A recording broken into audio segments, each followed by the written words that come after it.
Doctor Laskar, প্রথমে আপনার কাছেই আসবো। আপনি তো গিয়েছিলেন, যে প্রতিনিধি দল ছিল তার মধ্যে আপনিও ছিলেন।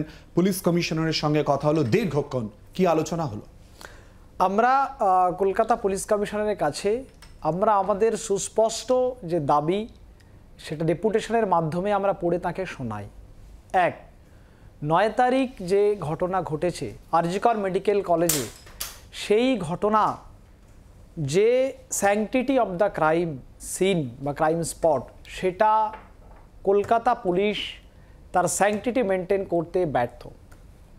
সেটা বিভিন্নভাবে মহামান্য সুপ্রিম কোর্টের অবজারভেশনেও সেটা আমরা দেখেছি যে ৩০ বছরে মহামান্য সুপ্রিম কোর্টের বিচারকরাও দেখেনি যে এইভাবে একটা তদন্ত প্রক্রিয়াতে অসঙ্গতি বিভিন্নভাবে থেকে থাকে এবং তথ্য প্রমাণ লোপাট থেকে থাকে।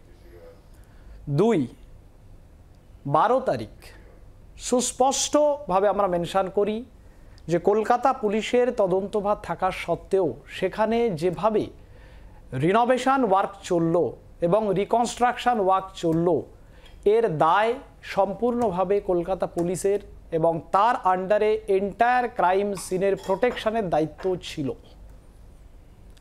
৯, ১০, ১২, ১৪ চারটে তারিখের পরিপ্রেক্ষিতে এবং ১৪ তারিখ যে মব অ্যাটাক হলো, যেখানে কলকাতা পুলিশ প্রশাসনের দায়িত্ব ছিল আরজিকর মেডিকেল কলেজের সম্পূর্ণ সুরক্ষা ব্যবস্থা, তারা মোতায়েন থাকা সত্ত্বেও তারা এই যে তাদের উপস্থিতি এই ঘটনাটা ঘটলো এবং তাদেরকে মানে এই যে দুষ্কৃতী বা মিসক্রিয়েন্ট যারা এসেছিল তাদের থেকে প্রোটেকশন করার চেষ্টাও আমরা দেখতে পেলাম না, বরং তারা পালিয়ে চলে গেলেন।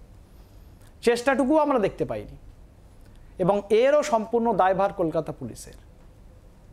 তো এই সুস্পষ্ট যে ঘটনাগুলো প্রত্যেকটা কলকাতা পুলিশ থাকাকালীন হয়েছিল, তার নৈতিক দায়ভার as a vicarious liability Kolkata পুলিশের যিনি কমিশনার তারপরে।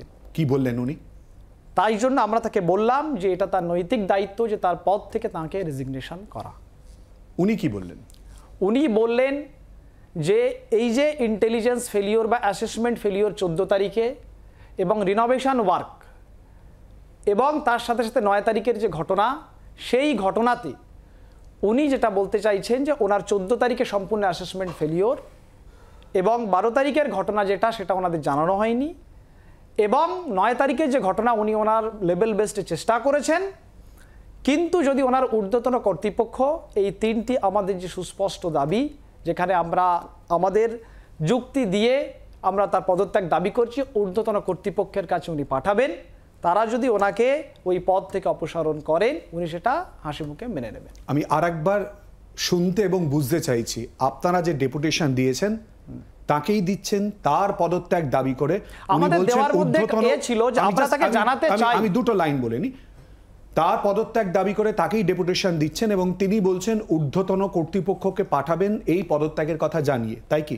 হ্যাঁ, না আমরা তাকে ডেপুটেশনটা এই জন্যই দিতে চাইছিলাম যে তিনি বুঝুক যে তার কোন জায়গায় তিনি ব্যর্থ। As a vicarious liability head of the Kolkata police, সেটা তাকে জানিয়ে তাকে তার নৈতিক দায়িত্বভার নিয়ে তাকে পদত্যাগ করতে হবে। সেক্ষেত্রে উনি বললেন যে উনি এটা ওনার ঊর্ধ্বতন কর্তৃপক্ষের কাছে পাঠাবেন, তারা যদি মনে করেন যে ওনার যে কাজ এবং আমাদের যে দাবি সেই হিসেবে ওনাকে অপসারণ করেন সেটা উনি মেনে নেবেন, কিন্তু নৈতিক দায়ভার নিয়ে যেটা আমাদের দাবি ছিল সেটা উনি পদত্যাগ করছেন না।